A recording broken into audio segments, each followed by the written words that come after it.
வாழ்க வளமுடன், வளர்க வேதாத்ரியம். குரு வாழ்க, குரு வேற்றை. வாழ்க்கை மலர்கள் நாள் ஒரு நற்சிந்தனையில் ஜனவரி 2 இன்றைய சிந்தனை தலைப்பு வாழ்க வையகம். நாம் ஒவ்வொரு நாளும் தவம் ஆரம்பிப்பதற்கு முன்னாடி வாழ்க வையகம், வாழ்க வையகம், வாழ்க வளமுடன் என்று சொல்லி அதன் பிறகுதான் நம்ம தவத்தையே ஆரம்பிக்கிறோம். மற்ற நிகழ்ச்சிகள் எல்லாமே அது என்ன, அது எதனால் நம்ம அதை சொல்கிறோம், அது எப்படியெல்லாம் பயன் தரும் அப்படிங்கிற ஒரு சிந்தனை தான் இன்றைக்கி மகரிஷி நமக்கு சிந்தனையில் தூண்டியிருக்கார். அந்த வகையில் பார்த்தோம்னா இந்த வாழ்க அப்படிங்கிற அந்த சிறப்பு ழகரத்தை பற்றி எத்தனையோ பேர் எவ்வளவோ விஷயங்கள் சொல்லியிருக்காங்க. திரும்பவும் அதை நம்ம நினைவுபடுத்துகிறோம். இன்றைக்கு இந்த சிறப்பு ழகரம் அப்படிங்கிறது தமிழில் மட்டும் இல்லை, குஜராத்திலேயும் அந்த எழுத்து இருக்கிறதாக சொல்லுவாங்க மகரிஷி. ஏன்னா அந்த இள்ளுங்கிறது சிறப்பு ழகரத்தை நம்ம மெய்யெழுத்தா சொல்லும்போது நாக்க மடிக்கிறோம். அந்த மடிக்கிற இடம் இருக்கு இல்லையா, அந்த இடம்தான் நமக்கு பிட்யூட்ரி பீனியல் 2 சுரப்பியும் தூண்டி விடக்கூடிய புள்ளி, உயிர் புள்ளி. 2 ஒரே நேரத்தில் வேலை செய்யக்கூடிய ஒரு திறன். அதன் காரணமாக உடலுக்கு அமைதி, உடல் உயிர் மனம் லயமாகிறதுக்கான வாய்ப்பு, அந்த நேரத்தில் காஸ்மிக் எனர்ஜின்னு சொல்லக்கூடிய பிரபஞ்ச சக்தியை உள்வாங்கிற திறன் கூடுது. இப்போ இந்த வாழ்க அப்படிங்கிற ஒரு வார்த்தை எவ்வளோ ஒரு சிறப்பு வாய்ந்ததுங்கிறத அறிவியல் பூர்வமாக, அறிவுக்கு பொருத்தமாக மகரிஷி பல முறைகளில் விளக்கங்கள் கொடுத்துருக்காங்க. வையகத்தை வாழ்த்தணுன்றார். ஏன்? ஏன்னா சமுதாய உலகம் வளமாக நலமாக இருந்தால் தான் நமக்கு வேண்டிய வாழ்வியல் தேவைகள் முழுமையாக சரியாக காலத்தோடு கிட்டும். இப்போது வாழ்க வையகம்னா உலகம் வாழணும்னா உலகத்தில் இருக்கக்கூடிய மக்கள் எல்லாம் நல்ல முறையில் வாழணும் அப்படின்னு சமயம் கிடைக்கும் போதெல்லாம் வாழ்த்துங்கன்னாங்க. நாம் கூட நேற்று ஜனவரி 1 உலக அமைதி வேள்வி நடத்துகிறோம். அப்போது நாம் உச்சரிக்கக்கூடிய அந்த உச்சரிப்பின் காரணமாக பிட்யூட்ரி பீனியல் 2 ஒரே நேரத்தில் வேலை செஞ்சு உடல் உயிர் மனம் லயமாகும் போதே இறை இணைப்புக்கு போயிடுறோம். அப்போ நமக்குள்ளாக ஒரு நல்ல அலை இயக்கம் ஏற்படும். அது பாசிட்டிவ் எனர்ஜி. அந்த அலை நாம் இருக்கிற இடமெல்லாம் பரவும். இப்போ நமக்கு வெளியில் இருக்கிறதெல்லாம் யூனிவர்ஸ், பிரபஞ்சம்தான். இப்போ இந்த பிரபஞ்ச காந்த களம்னு சொல்கிறதே வாழ்ந்து மறைந்தவர்களின் அனுபவ பதிவுகளுடன் கூடியதை தான் நம்ம பிரபஞ்ச காந்த களம்னு சொல்கிறோம். நாம் சொல்லக்கூடிய ஒவ்வொரு சொல்லும் அங்கே பதிவாகுது. பார்த்தீங்கன்னா இப்போ கடந்த வாரத்தில் கர்நாடகாவிலேருந்து பிரமையான பயிற்சிக்கு வந்தவங்களாம் இங்கே வந்தாங்க. அவங்களாம் எப்படி சொல்கிறாங்க, பாலிகே பூமண்டலா, பாலிகே சம்பிருத்த ஒந்திகே, இப்படி தான் சொல்லுவாங்க. அதே மாதிரி ஒவ்வொருத்தரும் அவங்கவுங்க பாஷைகளில் சொல்கிறாங்க. ஆந்திராக்காரன் வரும்போது சர்வே ஜனா சுகினோ பவந்து, லோகோ சமஸ்தா சுகினோ பவந்து, அப்படி தான் சொல்லுவாங்க. இதில் எல்லாம் அந்த எள்ளுங்கிற வார்த்தை அவங்களுக்கு வரல, ழாங்கிற சிறப்புலகரம் வரல. ஆனால் நமக்கு தமிழில் அதுதான் உரிய ஒரு சிறப்பு. உயிரெழுத்து, மெய்யெழுத்து, உயிர்மெய் எழுத்துன்னுட்டு நம்முடைய செயல்பாடுகளுக்கேற்ப உடல் அடையும் ரசாயன மாற்றங்களுக்கேற்ப இந்த எழுத்துக்களை மாற்றி அமைச்சு எப்படியெல்லாம் பயன்படுத்தலாங்கிறதையெல்லாம் நம்முடைய முன்னோர்கள் வகுத்து கொடுத்துட்டு போயிருக்காங்க. அதனால தான் அது செம்மொழி அப்படி சொல்கிறோம். அந்த வகையில் அந்த வையகம் உலகத்தில் இருக்கக்கூடிய மக்கள் அனைவரும் அமைதியாக நிறைவாக வாழணும். ஆனால் இதுக்கு முன்னாடி எத்தனையோ நெகட்டிவ்ஸ், எதிர்மறையான எண்ணங்கள் எல்லாம் பிரபஞ்சத்தில் பதிஞ்சிருக்கு. இதுக்கு ஒரு உதாரணம் சொல்லணும் அப்படின்னா, ஒரு 15-20 வருஷத்துக்கு முன்னாடி இந்த வேதலோக அறநிலையம் ஆரம்பித்து ஒவ்வொரு மாதமும் சிறப்பு தவ தத்துவ விளக்கு பயிற்சி நடத்திட்டு இருக்கோம். இந்த மாதம் கூட நாளைக்கும் நாளான்னைக்கும் 2 நாள் 3ஆம் தேதி 4ஆம் தேதி நடக்க போகுது. அப்போ அதுக்கு முன்னதாக ஒரு பௌர்ணமிக்கு 2 நாள் முன்னாடி ஒரு ஃபோன் வருது எனக்கு. என்ன அப்படின்னு கேட்டாக்க, நாங்கள் ஜெர்மனிலேருந்து பேசுகிறோம் தானே, 2 அன்பர்கள் அருள்நிதிகள். என்னப்பா விஷயம் அப்படின்னு கேட்டேன். நாங்கள் திருச்சியை சார்ந்தவர்கள். அங்கே இருக்கும்போது நாங்கள் அந்த பயிற்சியெல்லாம் எடுத்துக்கிட்டோம். இப்போ தொழில் நிமித்தமாக ஜெர்மன் வந்திருக்கோம். ஒரு பயிற்சியுமே செய்யவே முடிய மாட்டேங்குது, மனம் நிற்கவும் மாட்டேங்குது, தவம் வர மாட்டேங்குது. கண்ணாடி பயிற்சி செஞ்சாலும் அதுலேயும் ஒரு ஃபுல்ஃபில்னஸ், ஒரு மனநிறைவுங்கிறதே இல்லைங்கம்மா. நாங்கள் என்ன செய்யணும்? நாங்கள் அயல் நாட்டில் இருக்கோம், எங்களுக்கு ஏதாவது நீங்கள் உதவி செய்யணும், ஒரு டிப்ஸ் கொடுங்க, சொல்லுங்கள், நாங்கள் எப்படி செஞ்சால் எங்களுக்கு தவம் வரும்.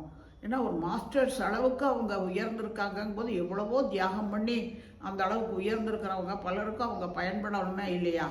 அப்போது அவர்களுக்கு அப்போ நான் உடனே அவங்ககிட்ட கேட்டேன், நீங்கள் ஜெர்மனியில் எந்த பகுதியில் தங்கி இருக்கீங்கன்னு கேட்டேன்.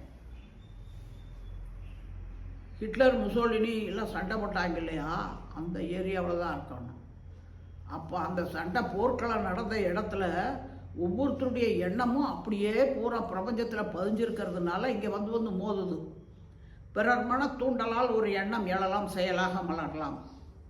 ஏன்னா எண்ணம் மாறாயதில்லை, மகரிஷி சொல்லியிருக்காங்க. இந்த எண்ணம் நேரடியாக வரலாம், மறைமுகமாக. இந்த பிரபஞ்ச காந்தத்திலிருந்து மறைமுகமாக வருது. அப்புறம் அவர்களுக்கு நான் சில உபாயங்களை சொல்லி, முதல்ல அந்த இடத்த விட்டு வேறு இடத்துக்கு மாற்றமாகி உங்களுடைய தொழில் நிமித்தம் வர முடியும்னா முதல்ல அதை பண்ணுங்கப்பா அப்படின்னு சொல்லி அப்புறம் சொன்னேன்.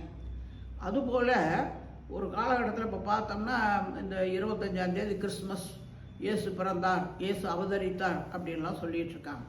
அந்த காலகட்டத்தில் பார்த்தோம் அப்படின்னா யூதர்கள் தங்களுடைய இனத்தை சார்ந்த ஒருத்தரை இறை தூதராக எதிர்பார்க்குறாங்க. எதுக்காகன்னா, எளியவர்களை வலியவர்கள் துன்புறுத்துகிறாங்க. தங்களுடைய இனத்தை மனித இனத்திலேயே மனிதனை அடிமைப்படுத்தி வாழ்வாதாரங்கள் இல்லாத அளவுக்கு. அப்போ அவங்க அதனால தான் ஏழை அழுத கண்ணீர் கூறிய வாழ்வோக்கும்னு சொல்லுவாங்க. அப்போ அவங்க எல்லாருமே ஐயோ எங்களை மீட்பதற்கு ஒரு மீட்பர் வரமாட்டாரா அப்படின்னாங்க. அப்போ தான் இயேசுபிரான் வர்றார். அதுபோல் ஒவ்வொரு காலகட்டத்திலையும் இந்த மனிதர்களுடைய எண்ணங்கள் அத்தனையும் இந்த பிரபஞ்சத்தில் பதிவாகுது. அப்போவெல்லாம் ஒவ்வொரு மீட்பர் வரமாட்டாரான்னு ஏங்கினவங்களுக்கெல்லாம் ஒவ்வொருத்தரை அத்தனை ஒரு புதிய ஒரு குழந்தையாக உருவாகலாம். அல்லது இருப்பவர்களுக்கு இடையிலேயே நல்லவர்களும் வல்லவர்களும் ஆன ஒரு பதிவுகள் ஏற்பட்டு பிரபஞ்ச தொடர்பின் காரணமாக இவங்களுக்குள்ளாக ஏதேதோ அவங்க நினச்சி பார்க்க முடியாத அளவுக்கு சக்தி, ஆற்றல், அறிவு எல்லாம் பெருகி சமுதாய தொண்டு செய்ய தொடங்கிடுவாங்க. அப்படி நம்ம வரலாறுகளில் எத்தனையோ பேரை பார்த்துருக்கோம். அதுபோல தான் நம்முடைய குருமகான் என்ன சொல்கிறாரு, ஏன்னா இந்த உலகம் அமைதியாக இருக்கணும், மகிழ்ச்சியாக இருக்கணும், நிறைவாக இருக்கணும். அது அப்படிங்கிறத முதல்ல ஒவ்வொரு தனி மனிதனும் புரிஞ்சுக்கணும். ஏன்னா தனி மனிதனுடைய கூட்டமைப்பு குடும்பம்னு வச்சுருக்கணும். ஒருத்தருக்கொருத்தர் ஒத்தும் உதவியும் வாழ்வதற்காக, வினைகளை கழித்துக் கொள்வதற்காக கிடைத்த ஒரு உதவி தான் குடும்ப அமைப்பு. இப்போ தனி மனிதன் தன்னை வாழ்த்திக்கிறான், தன்னை உயர்த்தி கொள்கிறான். அப்போ அதன் காரணமாக அந்த குடும்பத்திற்கு ஒவ்வொருத்தரும் உயரக்கூடிய நிலை வருது. ஆனால் அதே சமயத்தில் இவங்க குடும்பம் மட்டும் உயர்ந்தால் பத்தாது, இதர குடும்பங்களும் உயர்ந்த நிலையில் ஒருத்தருக்கொருத்தர் ஒத்தும் உதவியும் வாழக்கூடிய, இட்டுண்டு வாழக்கூடிய, பகிர்ந்துண்டு வாழக்கூடிய மனித பண்பு வெளிவரும். இப்போ உலகம் வளமாக இருக்கணும். அப்போ உழைப்பு என்பது அவரவர் தம் அறிவின் ஆற்றலினால் உடல் உழைப்பால் வாழணுமே. அப்போ தான் அது ஒரு அமைதியை கொடுக்கும், தெய்வீகத்தன்மையை வெளிப்படுத்த தொடங்கும், ஒருத்தருக்கு ஒருத்தர் ஒத்திசைவாக வாழ்வாங்க. இப்போ அதற்காகத்தான் மகிழ்ச்சி சொல்கிறார் பாருங்க, இன்றைக்கு உங்களுக்கு ஐயோ உலகத்துக்கு போய் நான் எப்படி கடமை செய்யறதுங்களாம். ஏன்னா 6வது அறிவு பெற்ற மனிதர்கள்லாம் தான், குடும்பம், சுற்றம், ஊர், உலகு என்ற ஐவக கடமை ஒன்றினால் ஒன்று கெடாமல் பார்த்து கொள்ள முடியுங்கிறதுக்கு வாழ்ந்து காட்டியவர் வேதாத்ரி மகரிஷி. ஏன்னா அப்போது அந்த கடைசியில் வரக்கூடிய அந்த உலகத்துக்கு நாம் என்ன செய்ய முடியும்னு மலைக்காதீங்கன்றார். அப்படி தான் ஒரு முறை திருப்பூர் அன்பர் ஒருத்தர் கேட்டார், அம்மா நீங்கள் மகரிஷியெல்லாம் வெளிநாடெல்லாம் போய் அங்கே இங்கே எல்லா பக்கம் போய் சேவை செய்கிறீங்க, இப்போ நாங்களாம் போய் எங்கெங்கே போய் உலகத்துக்கு போய் சேவை செய்கிறது அப்படின்னு சொல்லி கேட்டார். தம்பி நீ என்ன வேலை பண்ணுற அப்படின்னா, கம்பெனி வச்சுருக்கேனுங்க. என்னப்பா? பனியன் சட்டி எல்லாம் தயார் பண்ணுவோம். சரி, ஒரு வருஷத்துக்கு எத்தனை தயார்? அது லட்சக்கணக்கில் தயார் பண்ணுறோம். அதையெல்லாம் நீயே உடுத்துக்கிறியான்னு கேட்டேன். ஆஹா, இல்லை இல்லை, பையர் வருவாங்க, பல நாடுகளுக்கும் ஏற்றுமதி பண்ணிடுவோம், பல நாட்டு மக்களும் அதை பயன்படுத்துவாங்க. அங்கே தானப்பா நீ அந்த சேவையாக நினச்சி வெளி சீதோஷ்ணத்திலிருந்து தன்னை காத்துக்கொள்வதற்காக அமைக்கப்பட்டதுதான் அந்த உடை, ஆடைன்னு சொல்லக்கூடியது. பேர்பட்ட ஒரு சிறப்பு அந்த தொழிலை செய்யக்கூடியதை எனக்கு இரையாற்றல் அறிவையும் ஆற்றலையும் கொடுத்துருக்குன்னாக்க இதை காசுக்காக செய்கிறோம்னு இல்லாமல் பிற மனிதர்களுடைய கஷ்டத்திலிருந்து அவங்கள விடுபடுறதுக்கு இந்த தொழிலில் என்னை ஈடுபடுத்தி இருக்கேன், இது ஒரு சேவையாக செய்யணும், தொண்டாக செய்யணும்னு நினச்சேன்னாக்க அதுதான்ப்பா சேவைன்னு. அப்போ தான் அவருக்கு புரிஞ்சிச்சு. அதுபோல் ஒவ்வொருவரும் நம்ம என்ன போய் சேவை செய்கிறோம். அப்போ மகரிஷி சொல்கிறாங்க, ஒரு விவசாயி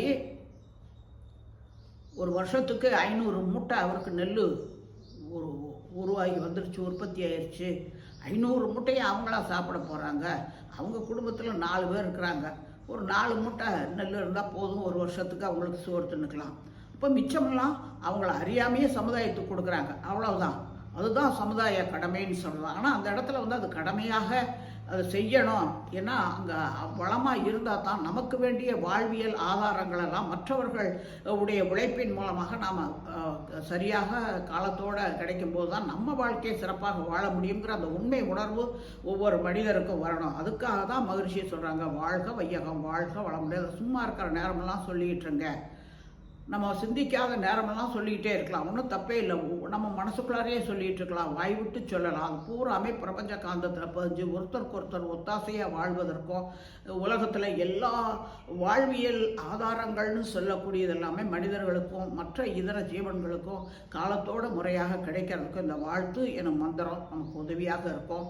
பிரபஞ்ச காந்த களம் தூய்மையாகணும், எல்லாரும் வளமாக நலமாக இருக்கணும். அதுக்காக தான் ஆசான் அழுத்தந்தை அந்த 5 கடமையில் 5வது கடமையாக இருக்கக்கூடிய அந்த உலகத்துக்கு நாம் என்ன செய்ய முடியும்னு மலைக்காதீங்க. காலையில் எந்திரிச்ச உடனே ஒரு 10 தடவை வாழ்க வையகம், வாழ்க வளமுடன், காசா பணமா நம்ம மனசால் மனதை விரித்து உலக அளவுக்கு உலகத்தையே நினச்சி இந்த வாழ்த்து கொடுத்தோம்னா கூட நமக்கு இன்றைக்கி ஓரளவுக்கு சில பலன்கள் கிடைச்சாலும் கூட நம்முடைய எதிர்கால சந்ததியினர்களுக்கு வளமாக இந்த பூமி கிடைக்கிறதுக்கு அவங்களுக்கு வேண்டிய வாழ்வியல் ஆதாரங்கள் முழுமையாக கிடைத்து அவங்க மகிழ்ச்சியாக இருக்கிறதுக்கு நமக்கு உரிய கடமையை செய்கிற ஒரு மனநிறைவு நமக்கு ஏற்படுங்கிறது தான் இன்றைய சிந்தனையில் நமக்கு மகிழ்ச்சியை உணர்த்துறார்.